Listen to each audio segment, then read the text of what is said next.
12 үй бүлөлүк дарыгерлер тобу отурган бейтапкана. Мекеменин абалы кейиштүү. Дубалдарына чейин суу чыгып, жер пайы чөгүп кеткен. Алыстан караган адамга кароосуз калган сарайды элестетет. Жаздан өшүрүлгөн жаанда тоо тараптан сел келип, дал ушул дубалга урунат. Март-апрель айында жаагандан кийин жогорутан сел келет.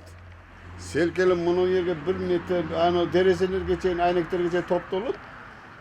Суу топтолот да, кийин мына фундаменти тайга кетет суу. Конечно, осадка берип атат бул здание. Жылуулук түйүндөрү дагы жок. 82-жылдары ашар ыкмасы менен студенттер курган бейтапкана азыр кулап калуу коркунучунда турат. Бирок бейтаптарды кабыл алууга башка жайы жок болгондугуна байланыштуу айла жок авариялык абалдагы бейтапканында дарыгерлер тобокелчилик менен иштөөдө. Азыр бул здание өтө аварийный абалда. Бу жерге иштеген медицина кызматкерлерге чоң рахмат ушундай абалда иштегениге.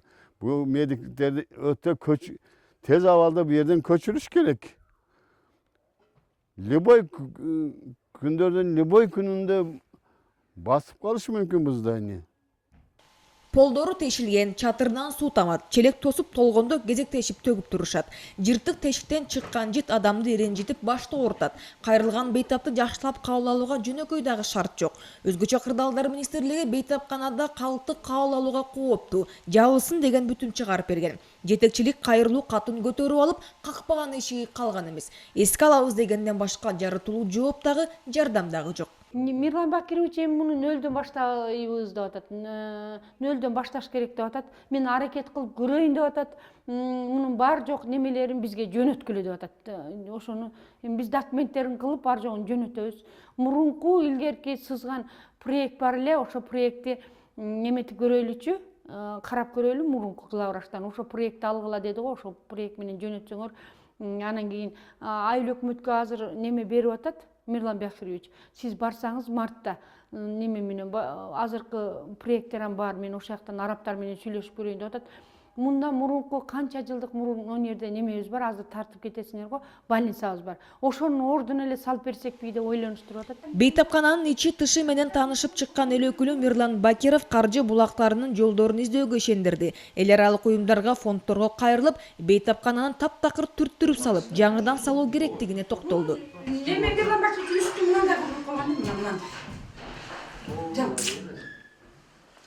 Бул боюнча каяка кайрылды? Кандай жооп берди? Боюнча мына эмеге кайрылды, ГСУ Базаргонго эмеге кайрылганбыз, СМК башчысына. Ал өзү келип атат, МЧС келип көрүп кетти, көпчө.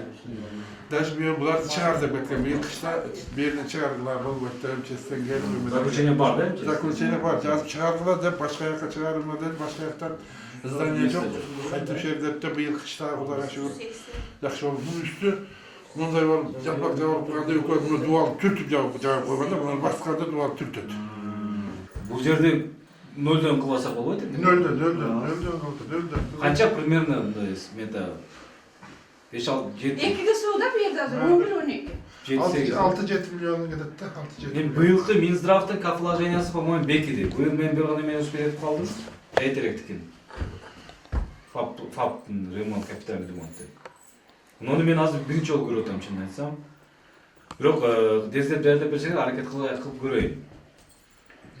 Быйылкы болбосо да эмди жылкыга сөзсүз аракет кылып киргизели.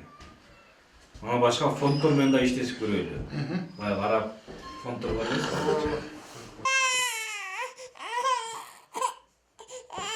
Могол айыл өкмөтүндөгү үй бүлөлүк дарыгерлер тобу 13 миңден ашуун калкка кызмат көрсөтөт. Район борборунан 80 чакырым алыстыкта орун алган мекемени тезинен кайра курбаса, кулап андагы дарыгерлерди жана бейтаптарды басып калуу коркунучу жогору.